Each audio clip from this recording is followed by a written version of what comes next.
গর্ভবতী অবস্থায় যদি হাতে মেহেদি দেয় তাহলে কি বাচ্চার শরীরে দাগ পড়ে? একটু জানাবেন। প্রচন্ড গরমের কারণে যদি ঢিলা গেঞ্জি পরিধান করি তাহলেও কি আল্লাহ লানত বর্ষিত হবে? গোসল করার পর পরে উজু করার প্রয়োজনীয়তা আছে কিনা? 3 পিস পরে নামাজ পড়ি, পা দেখা যায়, মোজা পরে নামাজ পড়লে কি হবে? নখপালিশ লাগিয়ে নামাজ পড়লে নামাজ হবে কিনা? ছোট বালতি থেকে পানি না ঢেলে পানির মধ্যে হাত দিয়ে উজু করা যাবে কিনা? ডান হাতে খাবার গ্রহণের সময় প্রয়োজনে কি বাম হাতে পানি পান করা যাবে? মুসলমান মেয়েরা ধুতি সালোয়ার পড়তে পারবে কিনা? মহিলাদের সিজদা দেওয়ার নিয়মটা বলুন, আর সিজদা দেওয়ার সময় পেট উরুর সাথে লেগে থাকলে কি নামাজ হবে কিনা? মৃত ব্যক্তির জন্য দোয়া করার সুন্নাহ পদ্ধতি কি? অনেক সময় হাজবেন্ডকে রাগ করে গজব দিয়ে ফেলি, পরে আফসোস লাগে, এতে কি গজব হাজবেন্ডের উপরে পড়বে? নামাজে দাঁড়ানোর পর নাকি ডান পায়ের বুড়ো আঙ্গুল নাড়ানো যায় না, এটা কি সত্য? সকালে ঘর ঝাড়ু না দিলে কি কোনো অমঙ্গল হয়? আমি একজন দর্জি, মহিলাদের পোশাক তৈরি করি। আমি যদি কোনো মহিলাকে তার ইচ্ছা মতো ডিজাইন জামা বানিয়ে দিই আর সে যদি সেটা পরে বেগানা পুরুষের সামনে যায়, দেখি আমার পাপ হবে? ঘরে বিড়াল থাকলে নাকি নামাজ হয় না, এটা কি সত্য কথা? আমাদের দেশ সচরাচর দেখা যায় মৃত ব্যক্তিকে গোসল দেওয়ার পর গোসল দেওয়ার স্থানে 41 দিন পর্যন্ত কাউকে যেতে মানা করা হয়। সেখানে সন্ধ্যাবেলা 41 দিন পর্যন্ত আগরবাতি বা মোমবাতি জ্বালানো হয়, এটা কি শরীয়ত সম্মত? স্ত্রী কি স্বামীর ওয়ারিশ? স্বামী যদি স্ত্রীকে কোনো সম্পত্তির ভাগ না দেয় তাহলে কি গুনাহ হবে? চলুন আমরা প্রবেশ করি প্রশ্নের আলোকিত ভুবনে। এমনি আমজাদ হোসেন জানতে চেয়েছেন, হাত পায়ের নখ কাটার পর তাকে মাটির ভিতর গাড়তে হবে? যেহেতু এটা মানুষের শরীরের অংশ, ময়লা আবর্জনা ফেলার জায়গায় না ফেলে এটাকে কোনো মাটিতে দাফন করলে সেটা উত্তম, ভালো কাজ। কিন্তু এটি ফরজ ওয়াজিবের মতো কোনো কাজ না যেটা না করলে গুনাহ হবে। উচিত করতে পারলে ভালো হয়। হাসিবুল হোসেন জানতে চেয়েছেন, গোসল করার পর পুনঃ উজু করার প্রয়োজনীয়তা আছে কিনা? না, গোসল যদি সুন্নাহ সম্মত করে থাকেন আলাদা উজু করার কোনো প্রয়োজন নাই। 2 হাত কবজি ধুয়ে, কুলি করে, নাকে পানি দিয়ে, মুখ ধুয়ে, হাত ধুয়ে, মাথা মাসে করে তারপরে গোসল শেষে আসলে পা ধুয়ে চলে আসবেন। এভাবে গোসল করলে আপনার আলাদা করে আর গোসল করার কোনো প্রয়োজন নাই। উজুতে আপনার গোসলের শুরুতে উজুর নিয়ত হয়ে যাচ্ছে। এস আলম আপনি আইডি থেকে জানতে চেয়েছেন, গোপন অঙ্গে হাত লাগলে উজু থাকে কিনা? আমাদের দেশ উলামায়ে কেরামের মতে, বাহানায়ে উলামায়ে কেরামের মতে গোপন অঙ্গে হাত লাগলে উজু ভাঙবে না। তবে আরবিন স্কলার সৌদি উলামায়ে কেরাম তাদের মতে গোপন অঙ্গে হাত লাগলে উজু ভেঙে যাবে, যেহেতু আপনার একটা হাদিস রয়েছে যে মান মাসসা যাকারাহু ফালইয়াতাওয়াদ্দা। এজন্য তারা হাত লাগলে বলতে কাপড়ের উপর দিয়ে নয়, সরাসরি যদি কেউ গোপন স্পর্শ করে তারা ওটাকে ওযু ভঙ্গের কারণ হিসাবে উল্লেখ করেন। অতএব সেই জায়গা থেকে এটা ওযু ভঙ্গের কারণ তাদের মতে, আমাদের উলামায়ে মতে এটি ওযু ভঙ্গের কারণ না। ফারজানা রহমান শারমিন জানতে চেয়েছেন, প্রচন্ড গরমের কারণে যদি ঢিলা গেঞ্জি পরিধান করি তাহলেও কি আল্লাহ লানত বর্ষিত হবে? এবং ফারজানা, যদি বাসা বাড়িতে আপনি পড়েন তাহলে তো আল্লাহ লানত বর্ষিত হওয়ার কোনো প্রশ্নই ওঠে না, যদি গায়ে আমার সামনে এসে পড়ে না যান। আপনি বাসায় পড়ার পর উপর দিয়ে পাতলা ওড়না পরে নেন, যাতে আপনার সৌন্দর্য প্রকাশিত না হয় গায়ের ভাড়ামদের সাথে। এরকম যদি চলেন তাহলে কোনো অসুবিধা নেই বাসা বাড়িতে। আর বাসা বাড়ির বাইরে যদি আপনি যান তাহলে সেক্ষেত্রে বোরকার নিচে যদি আপনি এই ধরনের পোশাক পরেন কোনো অসুবিধা নেই ইনশাআল্লাহ বিদিনিল্লাহ। অর্থাৎ আপনার পর্দা বাইরে যখন যাবেন পর্দা মেনটেন করতে হবে। গরম এর কষ্ট যত বেশি, জাহান্নামের গরমের কষ্ট তার চাইতে অনেক বেশি। অতএব পর্দা লঙ্ঘন যেন না হয়, পরপুরুষের সামনে যাতে আপনার পর্দা লঙ্ঘিত না হয় সে বিষয়ে আপনি খেয়াল করবেন। এই ছাড়া বাকি অবস্থাতে আপনি করতে পারেন। এমনি ইফতিখার শুভ আপনি জানতে চেয়েছেন, নখপালিশ লাগিয়ে নামাজ পড়লে নামাজ হবে কিনা? নখপালিশ লাগিয়ে যদি আপনি ওযু করেন তাহলে ওযু হবে না, আর ওযু না হলে নামাজ হবে না। অতএব বলতে পারেন নখপালিশ লাগিয়ে ওযু করে নামাজ পড়লে নামাজ হবে না। কিন্তু যদি ওযু অবস্থায় নখপালিশ লাগিয়ে আপনি নামাজ পড়েন ওযু অবস্থায়, তাহলে ওই নামাজটা হবে। পরবর্তীতে আবার যখন নামাজের সময় হবে বা ওযু ভাঙবে তখন আপনাকে নখপালিশ রিমুভ করে তারপর ওযু করতে হবে, অন্যথায় এটি জায়েজ হবে না। মা বোনরা মাসিকের দিনগুলোতে নেল পালিশ ইউজ করতে পারেন, কোনো অসুবিধা নেই, যেহেতু তখন নামাজের অপশন তাদের নেই। কিন্তু পরবর্তীতে আবার নামাজ যখন শুরু হবে তার আগে তাদেরকে সেটি রিমুভ করে নিয়ে তারপর উজু করে নামাজ পড়তে হবে। কারজাই এর দেখে আপনি জানতে চেয়েছেন, কারো থেকে ঋণ নিলে, যার থেকে ঋণ নিয়েছি ওই ব্যক্তিকে পরবর্তীতে খুঁজে না পেলে করণীয় কি? যদি কোনোভাবে খুঁজে পাওয়া না যায় এবং আশাও ছেড়ে দেন তাহলে সেক্ষেত্রে সেই ঋণের টাকা আপনি যে কোনো গরিব মানুষকে, অসহায় মানুষকে আপনি দান করে দিবেন বা কল্যাণ খাতে দান করে দিবেন ওই ব্যক্তির তরফ থেকে, প্রাপকের তরফ থেকে, তাই আপনি দায়ভুক্ত হবেন ইনশাআল্লাহ। মোহাম্মদ আরাফাত ইসলাম জানতেছেন, ডান হাতে খাবার গ্রহণের সময় প্রয়োজনে কি বাম হাতে পানি পান করা যাবে? প্রয়োজনে বলতে কি, ডান হাতে পানি পান করা উচিত, খাবার গ্রহণ করা উচিত। ইভেন আপনার খাবার খেলে আঙ্গুল চেটে তারপরে আপনি ডান হাতে ধরে খাবেন। যদি আমাদের ওলামায়ে কেরাম বলেন যে বাম হাতে আপনি পানির পাত্র ধরলেন, ডান হাত দিয়ে ঠেক দিলেন, তারপর 2 হাত ধরে খেলেন, এটা জায়েজ আছে, এটা একটা পন্থা মাত্র। কিন্তু সবচেয়ে উত্তম হয় সরাসরি ডান হাতে খাওয়া। সেক্ষেত্রে খাবার লেগে যাওয়ার যে ভয় থাকে গ্লাস ইত্যাদিতে, সেটা থেকে বাঁচার জন্য আপনি পরিষ্কার করে নেবেন, আলতো করে ধরবেন। কিন্তু ডান হাতে খাওয়া উচিত, পান করা উচিত, যেহেতু হাদিসে সুস্পষ্টভাবে ডান হাতে খাওয়া পান করার নির্দেশ রয়েছে। শিখা ইসলাম আপনি জানতেছেন, 3 পিস পরে নামাজ পড়ি, পা দেখা যায়, মোজা পরে নামাজ পড়লে কি হবে? পায়ের পাতা ঢাকতে হবে কিনা মেয়েদের নামাজের জন্য মধ্যে এটা নিয়ে মত পার্থক্য আছে। অনেক উলামায়ে কেরাম এটাকে শর্ত করেছেন, আমি ব্যক্তিগতভাবে এই মতটা চাইতে যারা বলেন যে পায়ের পাতা পাতা বলতে পায়ের পাতার তলের অংশ এটা ঢাকার শর্ত দিয়ে থাকেন, তাদের মতটাকে আমি সমর্থন করি না। পাতার উপরের অংশ যেটা পাতার উপরের অংশ সেটা ঢাকতে হবে কিনা, অনেক ওলামা ইকরাম বলেছে সেটা ঢাকতে হবে, অনেকে বলেছেন শুধু গিরার নিচ পর্যন্ত থাকলেই হবে কাপড়, পাতা না ঢাকলেও চলবে। তো দুই পক্ষের ওলামা ইকরামের দলিল রয়েছে। নিরাপদ হলো এমন কাপড় পরা যে কাপড়টা অনেক বেশি লম্বা হয়, যে পায়ের পাতার উপরের অংশ সহ ঢাকা পড়ে। তলা ঢাকার জন্য মোজা পরার জন্য আলাদা করে কষ্ট করা বা কসরত করা এটা আবশ্যক নয়। ইনশাআল্লাহ বিদিনিল্লাহ নামাজ হয়ে যাবে যদি কেউ মোজা না পড়ে। নিশান আপনি জানতে চেয়েছেন উজু করার সময় বেসিনে পা দেওয়া কি ঠিক? নিজের বাসা বাড়িতে অসুবিধা নেই, করতে পারেন, তবে আপনার রিস্ক মুক্ত হওয়াটা বিষয়ে মাথা রাখতে হবে। নিজের জন্য রিস্কি হলে সেটা আপনার জন্য করা উচিত হবে না, কারণ নিজেকে বিপদের মুখে ঠেলে দেওয়া ইসলাম শরীয়তে জায়েজ নয়। অসময় এখান থেকে পড়ে বা দুর্ঘটনা শিকার হতে পারে মানুষের।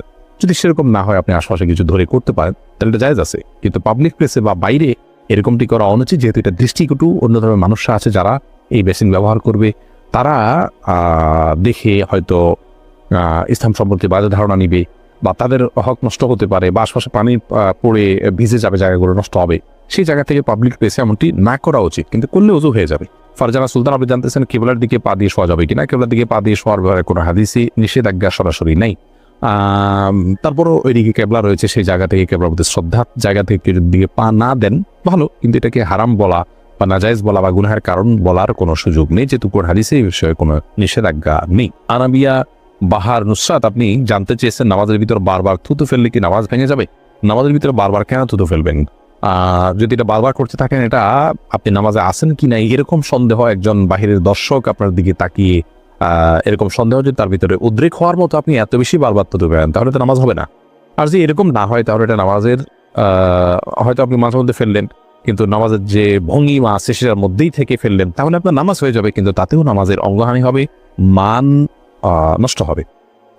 মাঝে মধ্যে আপনি বাধ্য হলেন ফেলতে, সেটা যদি আপনি ফেলেন যথাযথ উপায়, যখন আপনি টিস্যুতে ফেললেন, মুখে পোকা ঢুকে গেছে কথার কথা বা এই যদি কিছু, সেটা জায়েজ আছে, কিন্তু প্রায় বা বারবার এরকম করা উচিত নয়, জায়েজ নয়। ফারিয়া এনামুল আপনি জানতে চেয়েছেন ছোট বালতি থেকে পানি না ঢেলে পানির মধ্যে হাত দিয়ে উজু করা যাবে কি না? যাবে।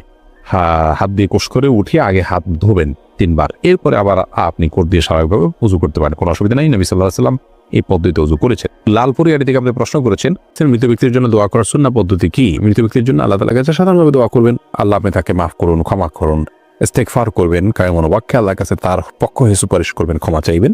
এছাড়া বিশেষ কোনো পদ্ধতি নেই। একত্র হতে হবে, লোকজন জড়ো করতে হবে, হুজুরদেরকে নিয়ে আসতে হবে, এমন কোনো কথা কোন হাদিসে আমাদেরকে বলা হয়নি। আবু সিদ্দিক হানিফ জানতে চেয়েছেন ঘরে বিড়াল থাকলে নাকি নামাজ হয় না, এটা কি সত্য কথা? না, এটা কোনো ভিত্তি নেই। ঘরে বিড়াল থাকলে নামাজ হবে না, কেন? নামাজ হবে। এমনি আরিফুল ইসলাম জানেন রাতের বেলা আয়না দেখা অনেক অমঙ্গলজনক মনে করে, কিছু বলুন। রাতের বেলায় আয়না দেখাকে অমঙ্গলজনক মনে করাটা সম্পূর্ণ কুসংস্কার, ইসলামী শরিয়ার সাথে এর কোনো সম্পর্ক নেই। রাতের বেলায় আমরা আয়না দেখলে এর পেছনে কোনো অমঙ্গল নাই, আপনি রাতে দিনে যে কোনো সময় আয়না দেখতে পারেন। উম্মে সালমা রিহা আপনি ইউটিউব চ্যানেলে প্রশ্ন করেছেন অনেক সময় হাজব্যান্ডকে রাগ করে গজব দিয়ে ফেলি, পরে আফসোস লাগে, এতে কি গজব হাজব্যান্ডের উপরে পড়বে? না বোন, এর কারণে হাজব্যান্ডের উপর গজব পড়বে না। কোরআন কারীমের আয়াত থেকে স্পষ্ট বোঝা যায় যে রাগের মাথায় যখন মানুষ এই ধরনের বদদোয়া দিয়ে ফেলে, আল্লাহ রাব্বুল আলামিন সেগুলোকে বাস্তবায়ন করেন না, এবং তবে এটি একটা অন্যায় কাজ। মুমিন কখনো মানে কথায় কথা অভিসম্পাদকারী হতে পারে না। নবী করিম সাল্লাল্লাহু আলাইহি ওয়াসাল্লাম বলেছেন ইমানদার কখনো লাআন হয় না, লাআনত করবে, অভিসম্পাদ করবে, বদদোয়া করবে কথায় কথা, এটি ইমানদারের চরিত্র নয়। অতএব সবর এবং ধৈর্যের পরাকাষ্ঠা প্রদর্শন করতে হবে ভালো ইমানদার হওয়ার জন্য। এরপর সাদিক ইসলাম জানতেছেন বিয়ের পরের দিন ছেলেকে শ্বশুরবাড়ির জন্য বাজার করতে হয়, এটা কি জায়েজ আছে? বিয়ের পরের দিন ছেলে শ্বশুরবাড়ির জন্য বাজার করতে হয়, এরকম কোনো কালচার ইসলাম আমাদেরকে শেখায় নাই। এগুলো আমাদের দেশীয় কালচার এবং সংস্কৃতি। ছেলে যদি সন্তুষ্ট হয়ে নিজে থেকে শ্বশুরবাড়ির জন্য কিছু করতে চায়, উপহার দিতে চায়, ভিন্ন কথা, কিন্তু এটাকে আপনার কালচার বানিয়ে যদি আমরা আদায় করি এবং ছেলে আপনার অপারক হলেও এটা দেওয়ার জন্য তাকে আপনার কষ্ট করতে হয় এবং দিতেই হয়, তাহলে সেই সংস্কৃতি অবশ্যই প্রশংসনীয় নয়। আশরাফুল হক শুভ আপনি জানতে চেয়েছেন আমাদের দেশ সচরাচর দেখা যায় মৃত ব্যক্তিকে গোসল দেওয়ার পর গোসল দেওয়ার স্থানে 41 দিন পর্যন্ত কাউকে যেতে মানা করা হয়, সেখানে সন্ধ্যাবেলা 41 দিন পর্যন্ত আগরবাতি বা মোমবাতি জ্বালানো হয়, এটা কি শরীয়ত সম্মত? কোনো জায়গায় মৃত ব্যক্তিকে গোসল দেওয়া হলে সেখানে এই প্রথাটি আমাদের সমাজে অনেক ক্ষেত্রেই প্রচলিত আছে যে আগরবাতি বা মোমবাতি ইত্যাদি সেখানে আপনার জ্বালানো হয় এবং সন্ধ্যাবেলা 41 দিন পর্যন্ত এই কাজটি করা হয়, কেউ সেখানে যেতে চায়, নিষেধ করা হয়। এটি সম্পূর্ণ কুসংস্কার এবং এ ধরনের বিশ্বাসগুলো শিরকি বিশ্বাস, কুসংস্কারচ্ছন্ন বিশ্বাস। এর বেশিরভাগই এসছে হিন্দু সমাজ থেকে। একজন মুসলমানের এই সমস্ত কুসংস্কারকে বর্জন করা উচিত। যেখানে গোসল দেওয়া হবে সে জায়গার বিশেষ কোনো বিধান নাই, সেটা অন্য 10টা জায়গার মতোই একটি জায়গা। এরপরে প্রশ্ন করেছেন রিমি খান, আপনি জানতে চেয়েছেন বাজারে যে বিভিন্ন নামি দামি ব্র্যান্ডের বডি লোশন এবং ক্রিম পাওয়া যায় সেগুলো কি ওযু গোসল করার পর ব্যবহার করে নামাজ আদায় করা যাবে? নামাজ হবে কিনা? জি, নামাজ হবে ইনশাআল্লাহ বিসমিল্লাহ। বেলাল, আপনি জানতে চেয়েছেন যেসব নারীর সন্তান প্রসবের 40 দিনের পরেও রক্ত প্রবাহ বন্ধ না হয় তারা কিভাবে বাদবন্দি করবেন? 40 দিন পার হওয়ার পরেও যদি রক্ত প্রবাহ বন্ধ না হয়, নেফাস বন্ধ না হয়, তাহলে সেক্ষেত্রে তারা সম্পূর্ণ স্বাভাবিকভাবে সকলে বাদবন্দি সম্পাদন করতে পারবেন। সেখানে কোনো আজকাল তো অনেক কিছু ব্যবস্থা রয়েছে যাতে করে ব্লাড যেখানে সেখানে না পড়ে, সে ব্যবস্থাপনা গ্রহণ করার পর তিনি এবাদবন্দি স্বাভাবিক করতে পারবেন। 40 দিনের পরে আর তার ব্লিডিং হলেও তাকে নেফাস সে আক্রান্ত বা আপনার এটাকে আপনার প্রসব পরবর্তী যে ব্লিডিং বলা হয়ে থাকে সেটির মধ্যে গণ্য করা হবে না। এরপরে রাশেদ, আপনি জানতে চেয়েছেন অবাধ্য সন্তানকে বাধ্য করার কোনো উপায় আছে কি? অবাধ্য সন্তানকে বাধ্য করার জন্য ছোটবেলা থেকেই তার সাথে সেভাবে ইসলামিক যে আপনার ইসলামের যে নির্দেশনা আছে একজন প্যারেন্টসের জন্য প্যারেন্টিং এর বিষয়ে, সেগুলোকে লক্ষ্য করা উচিত। তাকে সালাতের নির্দেশ দেওয়া, নিজের সালাতে অভ্যস্ত করা, ভালো পরিবেশ দেওয়া, এগুলো না করে এরপরে বড় হওয়ার পরে অলৌকিক কোনো পদ্ধতিতে তাকে আপনি বাধ্য করে ফেলবেন, কোনো সুযোগ নেই। তারপরেও আপনি তাকে সৎসঙ্গ দিলেন, নেককারদের সোহবতে নিলেন এবং তার জন্য আল্লাহর কাছে মনে প্রাণে দোয়া করলেন, আবার দোয়া সন্তানের জন্য কবুল হয়। এইরকম বিভিন্ন উদ্যোগের মাধ্যমে আপনি তাকে সৎপথে আনতে পারেন, বাধ্য করতে পারেন। সাত্তার তালুকদার জানতে চেয়েছেন স্ত্রী কি স্বামীর ওয়ারিশ? স্বামী যদি স্ত্রীকে কোনো সম্পত্তির ভাগ না দেয় তাহলে কি গুনাহ হবে?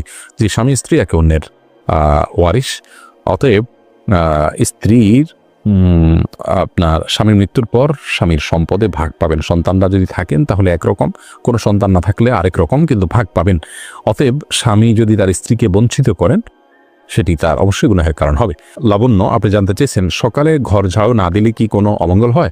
সকালবেলা নাকি পুরুষরা ঘুম থেকে ওঠার আগেই ঘর ঝাড়ু দিতে হয়। না বোন, এটা বানোয়াট কথা। হয়তো পুরুষ শাসিত সমাজে নারীদেরকে আপনার কোণঠাসা করে রাখার জন্য বা তাদেরকে কাজে লাগানোর জন্য কেউ তৈরি করেছে, এগুলোর সাথে ইসলামের কোনো সম্পর্ক নেই। আব্দুর রহমান জানতে চেয়েছেন আমি একজন দর্জি, মহিলাদের পোশাক তৈরি করি। আমি যদি কোনো মহিলাকে তার ইচ্ছা মতো ডিজাইন জামা বানিয়ে দিই আর সে যদি সেটা পরে বেগানা পুরুষের সামনে যায়, এদিকে আমার পাপ হবে? যদি এমন হয় যে পোশাকটা বানানোই হচ্ছে পাপের কাজের জন্য, আপনি জানেন, তাহলে সেক্ষেত্রে তাকে সহায়তা হবে তার সেটা তৈরি করে দিলে। সেজন্য এটি তৈরি করার ক্ষেত্রে আপনি ডিনাই করা উচিত, এতটুকু এখতিয়ার অধিকার আপনার থাকা উচিত এবং ইমানি গায়রত যেটাকে আবার ইমানি আত্মসম্মান বোধ সেটা আপনার থাকা উচিত। আর যদি এই লেভেলের সমস্যা না হয়, বরং এটা তিনি বাসায় পড়তে পারেন, তার স্বামীর সামনে পড়তে পারেন, বাহিরে পড়তে পারেন, কি করবেন আপনি জানেন না, তাহলে আপনি খুঁচিয়ে খুঁচিয়ে তাকে জিজ্ঞেস করার কোনো প্রয়োজন নেই এবং এর কারণে আপনার গুনাহ হবে না। তিনি যদি এটাকে অন্যায় কাজে ব্যবহার করেন ইনশাআল্লাহ আপনার গুনাহ হবে না। তাসনিম আরা তাশফিয়া জানতে চেয়েছেন অজু করে সাবান ধরলে কি অজু থাকবে? কোনো অসুবিধা নেই, সাবান ধরলে অজু থাকবে। এসেছে রুবেল, আপনি জানতে চেয়েছেন আইডি থেকে নামাজে দাঁড়ানোর পর নাকি ডান পায়ের বুড়ো আঙ্গুল নাড়ানো যায় না, এটা কি সত্য? না, এরকম কোনো কথা আমাদের জানা নেই, প্রয়োজন হলে নাড়ানো যেতে পারে। কোরআন আলো আইডি থেকে জানতে চেয়েছেন ঋণ পরিশোধের জন্য কিছু একটা আমল বলুন। ঋণ পরিশোধের জন্য সবচেয়ে বড় আমল হলো আল্লাহ তাআলার কাছে সাধারণভাবে দোয়া করবেন, চাইবেন, প্রার্থনা করবেন এবং আপনি সর্বোচ্চ চেষ্টা চালাবেন ঋণ পরিশোধের জন্য। আমাদের অনেক ভাইরা আছেন নিজের জমি আছে, স্থাবর অস্থাবর অনেক মূল্যবান সম্পদ আছে, সেগুলো দিয়ে ঋণ পরিশোধ করতে চান না। তিনি চান যে ঋণ পরিশোধের জন্য তার সাধারণ উপার্জন থেকে অনেক টাকা হয়ে যাক, অলৌকিকভাবে চলে আসুক, আর তিনি সেটা দিয়ে ঋণ পরিশোধ করে দিবেন। এটা সম্পূর্ণ ভুল একটা পদ্ধতি। আপনার ঋণ পরিশোধ করাটা আপনার জন্য ফরজ, এটা বান্দার হক। অতএব আপনার জমি থাকলে, সম্পদ থাকলে এগুলো বিক্রি করে আপনি ঋণ পরিশোধ করবেন এবং সেগুলো বিক্রি করার অপশন থাকলে বিক্রি করবেন। সেগুলো সব ধরে রেখে আপনি চাইবেন যে আল্লাহ তাআলা অলৌকিকভাবে আপনাকে টাকা দিয়ে দিক, সেটা দিয়ে আপনি পরিশোধ করবেন। এটা সম্পূর্ণ দুনিয়ার প্রতি আমাদের মোহ আছে এবং ঋণ পরিশোধের গুরুত্ব আমরা বুঝি না, সেটা স্পষ্টভাবে প্রমাণ হয় এমন একটি বিষয়। বিধায় এমনটি করা উচিত না। সেই সাথে ঋণ পরিশোধের জন্য কিছু দোয়া আছে, আল্লাহুম্মা কফিনি ফিনি বিহালালিকা আন হারামিকা ওয়াগনিনি বিফাদলিকা আম্মান সিওয়াক। আরও কিছু দোয়া আছে, ইউটিউব বা ফেসবুকে সার্চ দিলে আমাদের অনেকগুলো ভিডিও আছে, দেখে নিতে পারবেন। সেগুলো আপনি আল্লাহর কাছে সাধারণভাবে পাঠ করবেন, ইনশাআল্লাহ সেই দোয়াগুলো পেশ করবেন। সোনিয়া আক্তার জানতে চেয়েছেন মহিলাদের সিজদা দেওয়ার নিয়মটা বলুন, আর সিজদা দেওয়ার সময় পেট উরুর সাথে লেগে থাকলে কি নামাজ হবে কিনা? জি, নামাজ হবে। নামাজ হবে না, নারী পুরুষের সালাত নিয়ে যে মত পার্থক্য আছে এটাকে আমরা অনেক বড় করে দেখি। বিষয়টা এরকম বড় কিছু না। আপনার এখানে যারাই ইখতিলাফ করে থাকেন, জাস্ট এখানে পদ্ধতির উত্তম অনুত্তমের বিষয়টা, নামাজ হওয়া না হওয়ার কোনো ইখতিলাফ এখানে নেই। গর্ভবতী অবস্থায় যদি হাতে মেহেদি দেয় তাহলে কি বাচ্চার শরীরে দাগ পড়ে? একটু জানাবেন বোন। এটি সম্পূর্ণ কুসংস্কারের জন্য একটি বিশ্বাস। আমাদের দেশে অনেকে এরকমটি মনে করে যে গর্ভবতী অবস্থায় যদি গর্ভবতী অবস্থায় যদি এরকম কোনো কিছু করা হয়, মেহেদি হাত দেওয়া হয়, তাহলে সেক্ষেত্রে বাচ্চার ক্ষতি হয়। এগুলো সম্পূর্ণ ভুয়া কথা, ভিত্তিহীন কথা। এগুলো বিশ্বাস করা ইমানের সাথে সঙ্গতিপূর্ণ নয়। শিরকে আসগার হয়ে যেতে পারে এই ধরনের বিশ্বাস। অতএব এই ধরনের বিশ্বাস আমাদের রাখা উচিত, তার কোনো রকম ক্ষতি হবে না ইনশাআল্লাহ বিসমিল্লাহ। আকলিমা আখি আপনি জানতে চেয়েছেন মুসলমান মেয়েরা ধুতি সালোয়ার পরতে পারবে কিনা? এটা পরা উচিত নয়। ধুতি যেহেতু হিন্দুদের একটা ধর্মীয় পোশাক বলা যেতে পারে, হিন্দুদের একটা কালচার, সেই কালচারের অনুকরণ মুসলমানদের জন্য করা জায়েজ নাই। মুসলমানের জন্য অন্য আপনার মুশরিকদের বা আল্লাহ প্রতি যারা বিশ্বাস রাখেন না সেই সমস্ত মানুষদের সংস্কৃতির অনুসরণ করা জায়েজ নয়। সেই